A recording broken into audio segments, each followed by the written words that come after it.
ಇವತ್ತಿನ ನೋಡೋದಲ್ಲಿ ಕೇವಲ 2 ನಿಮಿಷದಲ್ಲಿ ಸಖತ್ ಟೇಸ್ಟಿಯಾಗಿರುವಂತಹ ಒಂದು ಬೇಲ್ಪೂರಿನ ಯಾವ ರೀತಿಯಾಗಿ ಮಾಡೋದು ಅಂತ ನೋಡೋಣ. ಹೊರಗಡೆ ಹೋಗಿ ತಿನ್ನೋದಕ್ಕಿಂತ ಮನೇಲೇ ಈ ರೀತಿಯಾಗಿ ಸುಲಭವಾಗಿ ಮಾಡ್ಕೊಳ್ಳಿ, ತುಂಬಾ ರುಚಿಯಾಗಿರುತ್ತೆ. ಹಾಗಾದರೆ ಬನ್ನಿ ತಡ ಮಾಡದೆ ರೆಸಿಪಿನ ಶುರು ಮಾಡೋಣ. ವಿಡಿಯೋ ನೋಡೋದಕ್ಕೂ ಮೊದಲು ನೀವಿನ್ನು ನನ್ನ ಚಾನಲನ್ನು ಸಬ್ಸ್ಕ್ರೈಬ್ ಮಾಡದೆ ನೋಡ್ತಾ ಇದ್ದರೆ ಪ್ಲೀಸ್ ಸಬ್ಸ್ಕ್ರೈಬ್ ಮಾಡ್ಕೊಳ್ಳಿ. ಹಾಗೆಯೇ ಪಕ್ಕದಲ್ಲಿ ಬರುವಂತಹ ಬೆಲ್ ಐಕನನ್ನು ಕ್ಲಿಕ್ ಮಾಡಿ. ಇದನ್ನು ಮಾಡಲಿಕ್ಕೆ ಮೊದಲು ನಾನಿಲ್ಲಿ ಒಂದು ಅಗಲವಾಗಿರುವಂತಹ ಪಾತ್ರೆನ ತಗೊಂಡಿದ್ದೀನಿ. ಅಗಲವಾಗಿರುವಂತಹ ಪಾತ್ರೆನ ತಗೊಳ್ಳಿ, ಕಲಿಸಲಿಕ್ಕೆ ಈಸಿ ಆಗುತ್ತೆ. ಇದಕ್ಕೆ ನಾನಿಲ್ಲಿ ಸಣ್ಣದಾಗಿ ಕಟ್ ಮಾಡಿರುವಂತಹ ಮೀಡಿಯಮ್ ಸೈಜಿನ ಒಂದು ಟೊಮೆಟೊ, ಹಾಗೆಯೇ ಒಂದು ಈರುಳ್ಳಿ, ಇದ್ರ ಜೊತೆಗೆ ಸ್ವಲ್ಪ ಕರಿಬೇವು ಸೊಪ್ಪನ್ನು ಕಟ್ ಮಾಡಿ ಹಾಕ್ಕೊಳ್ತಾ ಇದ್ದೀನಿ. ಹಾಗೆಯೇ ಇದ್ರ ಜೊತೆಗೆ ನಾನಿಲ್ಲಿ ಸಣ್ಣದಾಗಿ ಕಟ್ ಮಾಡಿರುವಂತಹ ಕೊತ್ತಂಬರಿ ಸೊಪ್ಪು, ಹಾಗೆಯೇ ತುರಿದಿರುವಂತಹ ಕ್ಯಾರೆಟನ್ನು ಹಾಕ್ಕೊಳ್ತಾ ಇದ್ದೀನಿ.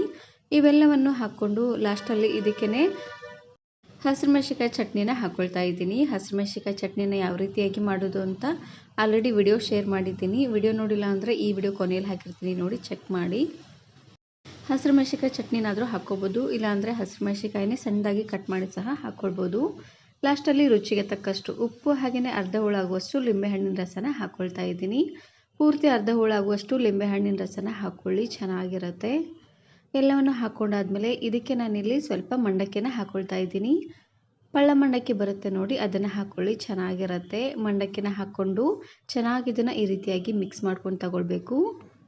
ನಿಮಗೆ ತಕ್ಷಣಕ್ಕೆ ಏನಾದರೂ ಹೊಟ್ಟೆ ಹಸಿವು ಆದರೆ ಈ ರೆಸಿಪಿನ ಮಾಡ್ಕೊಳ್ಳಿ. ಕೇವಲ 2 ನಿಮಿಷ ಇದ್ದರೆ ಸಾಕು, ತುಂಬಾ ಈಸಿಯಾಗಿ ನೀವು ಇದನ್ನು ಮಾಡ್ಕೊಳ್ಬೋದು.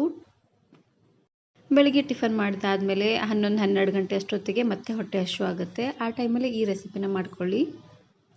ನಾನು ಇದೇ ರೀತಿ ಬಹಳಷ್ಟು ವೆರೈಟಿಯಾಗಿರುವಂತಹ ಮಂಡಕ್ಕಿ ರೆಸಿಪೀಸ್ನ ಅಪ್ಲೋಡ್ ಮಾಡಿದ್ದೀನಿ. ವಿಡಿಯೋ ನೋಡಿಲ್ಲ ಅಂದರೆ ಈ ವಿಡಿಯೋ ಕೊನೆಯಲ್ಲಿ ಹಾಕಿರ್ತೀನಿ, ನೋಡಿ ಚೆಕ್ ಮಾಡಿ.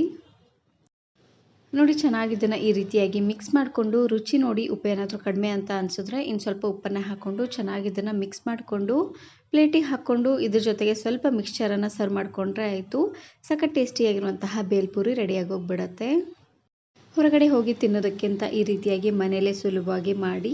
ಈ ವಿಡಿಯೋ ಇಷ್ಟ ಆದರೆ ಈಗಲೇ ಒಂದು ಲೈಕ್ ಬಟನನ್ನು ಕ್ಲಿಕ್ ಮಾಡಿ, ಫ್ರೆಂಡ್ಸ್ ಆ್ಯಂಡ್ ಫ್ಯಾಮಿಲಿ ಜೊತೆಗೆ ಶೇರ್ ಮಾಡಿ. Thank you.